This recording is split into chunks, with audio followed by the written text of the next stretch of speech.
Hello everyone, मैं अलका। मेरे channel पर आप लोग का स्वागत है। मेरे चैनल का नाम है होम मेकर अलका। तो आज मैं आप लोग के साथ मॉर्निंग रूटीन शेयर कर रही हूँ।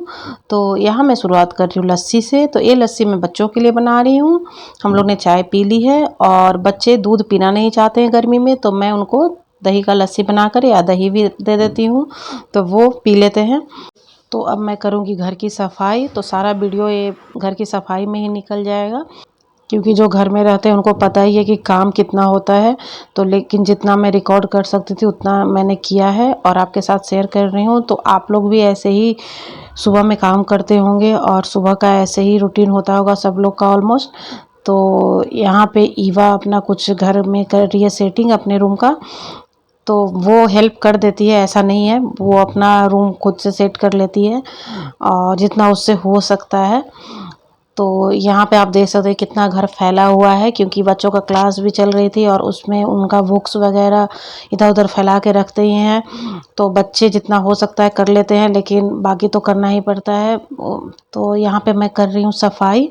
सफाई में मैं यहाँ पे लगा रही हूँ झाड़ू। तो सारे रूम में मैं झाड़ू लगा लूँगी और मैंने डस्टिंग पहले ही कर लिया है सूखे कपड़े से।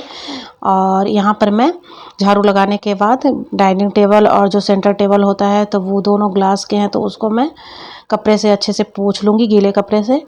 तो इन सबको पोंछने के बाद साथ साथ जो भी सामान है पोंछने लायक वो मैं पोंछ लूँगी इन पे। और फ्रिज वगैरह सब पोंछ लूँगी। और ये सब काम ना डेली का होता है, आपको जहाँ भी गंदगी दिखेगी वो साफ़ करना ही पड़ता है, क्योंकि आप वैसे रह नहीं सकते हो। लेकिन मैं कोशिश करती हूँ कि हफ्ते में एक दिन ही ये सब करूँ, क्योंकि डेली डेली करके बहुत ज़्यादा समय बर्बाद होता है और टाइम अपने लिए नहीं मिल पाता है। तो मैं कोशिश करती हूँ कि थोड़ा सा ये सब में कम ध्यान दूँ, जितना मतलब हाँ सफाई जितनी हो सके और जितने में मुझे अच्छा लगे कि हाँ मैं घर में अच्छा फील कर रही हूँ। और वैसे तो सफाई के बिना रहा नहीं जाता है, झाड़ू पोछा और बर्तन और डस्टिंग तो करना ही पड़ता है। लेकिन दिन भर पहले मैं दिन भर इसी में लगी रहती थी, लेकिन अब धीरे धीरे मैं कोशिश करती हूँ कि थोड़ा सा इससे हटूँ और कुछ अपने लिए भी टाइम निकाल पाऊँ। क्योंकि आप लोग भी करते हो तो आप लोग को पता होगा, क्योंकि एक काम आप करने लगोगे ना तो फिर गुस्सा भी बहुत आता है। अगर आपने सफाई की है और उस पर कोई गंदगी फैला दे तो बहुत ज़्यादा गुस्सा आता है, इरिटेट भी होता है। तो मैं थोड़ा सा इग्नोर अब करती हूँ कि मैं एक बार सारा घर ठीक कर लेती हूँ, उसके बाद फिर मैं ये नहीं सोचती कि कहाँ गंदा फैल रहा है कहाँ नहीं फैल रहा है। फिर मैं अपना शाम में थोड़ा सा फिर से सारा रूम ठीक कर लेती हूँ और फिर झाड़ू लगाना है तो वो लगा लेती हूँ। लेकिन अब मैं ज़्यादा इसमें लगी नहीं रहती हूँ, क्योंकि अपने लिए फिर वो टाइम नहीं निकाल पाती थी। तो यहाँ पर ये देख लो, मैं पहले एक्सरसाइज वगैरह करती थी, वो भी अभी नहीं कर पा रही हूँ लॉकडाउन की वजह से, क्योंकि मैंने मेड रख रखा था। तो उस टाइम में मैंने हटा दिया था, तो अभी मैं रखी नहीं हूँ। तो सारा एक्सरसाइज तो झाड़ू पोछा कर बर्तन करके ही हो जाता है।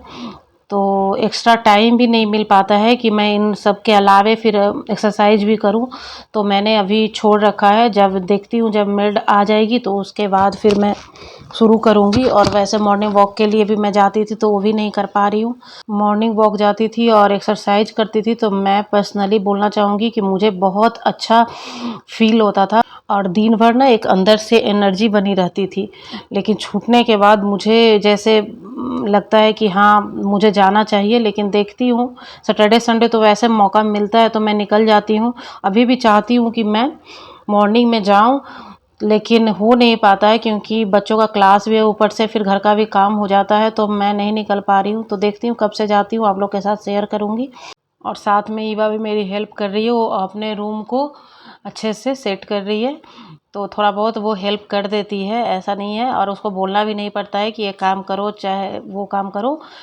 तो बेटियां होती ही है, वो माँ के साथ लगी रहती है। और बच्चों को ना कुछ कुछ काम करने देना भी चाहिए, जैसे वो अपने बेड ठीक कर लें या फिर अपना स्टडी टेबल ठीक कर लें, बुक्स वगैरह इधर उधर फैला तो वो रख लें। तो उससे क्या होती है कि उनको कुछ सीखने को ही मिलती है। तो बच्चों से बस ज़बरदस्ती ना करें, वो अपने मन से अगर काम कर देते हैं तो बस ठीक है, नहीं तो आप ज़बरदस्ती उनको ना बोलें कि ये करो वो करो। तो यहाँ पे मैं लगा रही हूँ पोछा। तो पोछा लगाने के बाद मेरा ये काम ख़त्म हो जाएगा सफाई वाला। तो पोछा मैं हाथ से नहीं लगाती, क्योंकि मुझसे नहीं लगता है हाथ से। तो यहाँ मैं वो पोछा वाला रॉड रखा है तो उससे लगा रही हूँ, क्योंकि हाथ से मुझे ना बैठ के मैं लगाने लगूँगी तो फिर मुझसे नहीं हो पाता है, क्योंकि वो आदत छूट जाती है और मुझे बैठ के अच्छा भी नहीं लगता है, अजीब सा लगता है।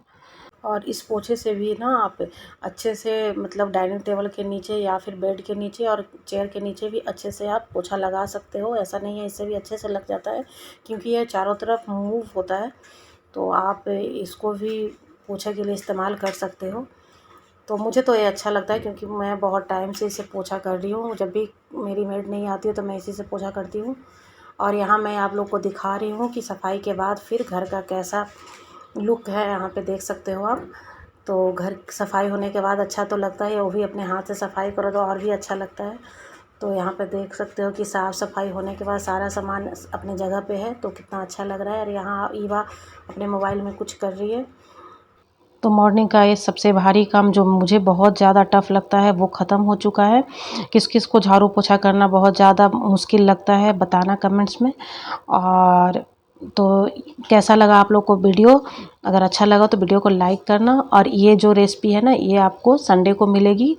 तो ये क्या है आप लोग गेस करके बताना, और मैं आप लोग के साथ ये शेयर करूँगी संडे को। तो अगर अच्छा लगे तो लाइक करना। तो मिलती हूँ एक नए वीडियो में, तब तक के लिए बाय बाय।